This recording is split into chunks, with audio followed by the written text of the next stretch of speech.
Welcome to the Full Nielsen. Today I'm going to be reviewing the Ruger Mark IV Tactical. This is the non-2245 model. This is the standard model.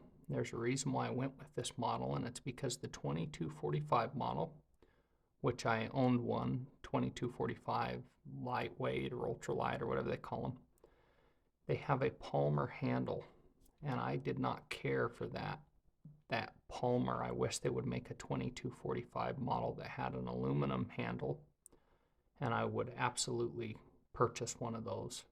So I went with this one because it had the aluminum handle. The main reason I purchased this firearm is because I personally really like the way that this particular model looks, especially with this little break and stuff like that on there. It reminds me of like Han Solo's blaster in Star Wars or something like that. It's just got a very unique, cool look, in my opinion. But of course, beauty is in the eye of the beholder, and so some people may not care for the way that it looks, but I really like the way that it looks. So as far as the things that I like about the Ruger Mark IV, one of the big attractions besides the way the firearm looks was how easy it is to clean. For those of you who shoot 22s a lot, you know that certain firearms like this Browning Buckmark, while they're super awesome and accurate and all that kind of stuff, they are a pain to clean. Ruger Mark 1s, 2s, and 3s were also notoriously difficult to field strip and to clean. The Mark IV changes all of that. So we're going to make sure that this firearm's clear, which I've already done, and I'm going to show you how you field strip this firearm. So you need to rack the bolt. It actually needs to be charged with the hammer back in order to pull it apart. Then you turn the safety on, and then there's this little button on the back, and you'll depress that button and grab the barrel here, and you'll just fold down just like this, and this thing's just going to come right apart like that. And you can pull the bolt out just like that. You can take your solvent and your Q-tips and your toothbrush and whatever you use to clean and spray all of the inside of this, run your bore snake through it, clean your bolt off, and then reassemble it. Make sure I'm putting this in here correctly. I'm doing this upside down or whatever, so it's okay. Yeah, this is what's riding on the bottom of your trigger, so we're good. Probably won't even let me put it in upside down. Let's see. Yeah, it won't. See, you run into this. So they engineered this to be dummy proof. But anyway, that's the way that you field strip this to put it back together. You do the opposite. Now, maybe you can take the magazine out if you would like, but it appears that that is not necessary. So it's now back together. You just hold that button down, put this in first, and rotate it back into place, and then it will lock back up. Okay. If you're having trouble field stripping it, it's probably because you have the hammer fired like this, and now when you try to pull it apart, it won't let you. So that could be a problem you're running into. Or if you have the hammer cocked, but the safety is not on, it also won't let you field strip it. Both of those things have to be done. Hammer has to be, like I mentioned, hammer has to be in the rearward position or cocked position, and then the safety has to be on in order to disassemble it. So the field strip on this is awesome. The way the firearm looks, in my opinion, is awesome. The ergonomics of the firearm in terms of the controls, the safety, I think is decent. The magazine release is also great. Slide release, I feel like is great, or slide stop. I feel like that's also good. The sights from the factory are adjustable for windage and elevation, the iron sights, and I feel like those are good. Ability to mount an optic, ability to put a flashlight on it. It's a very full-featured 22 firearm. I love all those aspects of it. Ability to put it on a muzzle device, whether that's a suppressor or a muzzle brake in this case. I like that about it. It comes with 2 magazines from the factory in a little plastic case, which I don't have here on the table right now. So I like the fact that it comes with more than 1 magazine from the factory.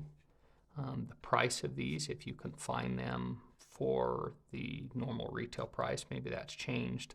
I know it took me quite some time because I decided to purchase one of these after we were in the middle of the pandemic and all that kind of stuff, and so it was very difficult to get a hold of one of these, and prices went through the roof on them. But the prices, when you can find them when they're more readily available, are pretty reasonable, I believe, for what you're getting. The accuracy of this firearm is superb, extremely accurate. The only downside I would say to this firearm is, one, the grip angle, and the grip is not particularly great in my opinion. I do love the way that it looks, and I love that it's aluminum versus polymer like the 2245, but the 2245 has a nicer grip angle and a better feeling grip in my opinion. With that said, this one looks better. So if part of the reason why you're buying this firearm is also because of the way it looks and not just the way that it feels and all that kind of stuff, which is all those things played a factor when I bought it,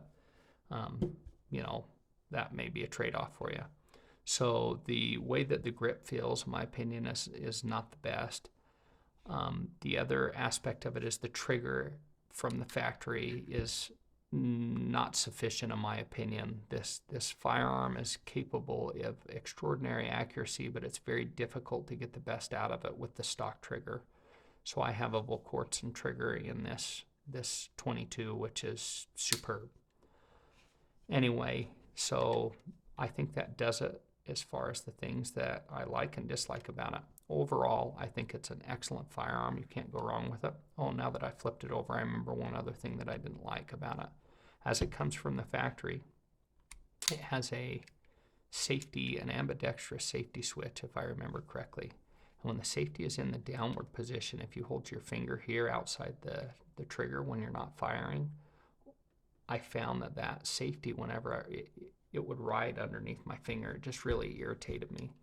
Ruger includes a little spacer that you can put in here so you can take that portion of that safety off and just put a blank plug or blank spot in here, and that's what I did. So that was another minor annoyance, but of course they already had a solution prepared for that.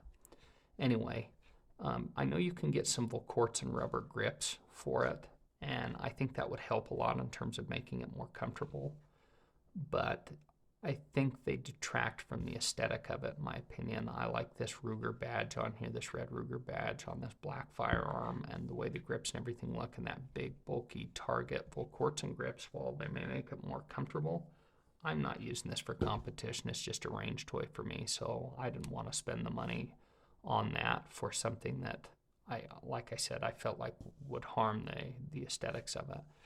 Now, the trigger pull on this firearm, with the Volquartsen trigger, I'll go ahead and show you that, even though this is not a review for that trigger. Little bit of take up, and you can adjust that to try to take most of that out of there, but you do need a certain amount in order for the trigger to function reliably. And then there's a over travel screw right here. So, I got my safety on. You pull to this little stop point, pull through that, and you can see how that trigger's travel is very minimal. Show you the reset. That's your reset. So tiny amount of travel with this Volquartsen trigger. Anyway, excellent firearm. I highly recommend it. I'll be doing a comparison video between this, the Browning Buckmark, and the TX22 that I have that will hopefully give some people some insight and help you make a decision based off of, they're all excellent firearms. You can't go wrong with any of them, but help you make a decision about which ones you may prefer if you're looking for certain features. So anyway, I'll be doing that a little bit later today. If you guys have any questions or comments about this video or any experience with this 22 handgun or other 22 handguns that you would like to share with other members of the community to help them make a more informed purchasing decision, feel free to leave that in the comment section below. Thanks for watching. Have a nice day.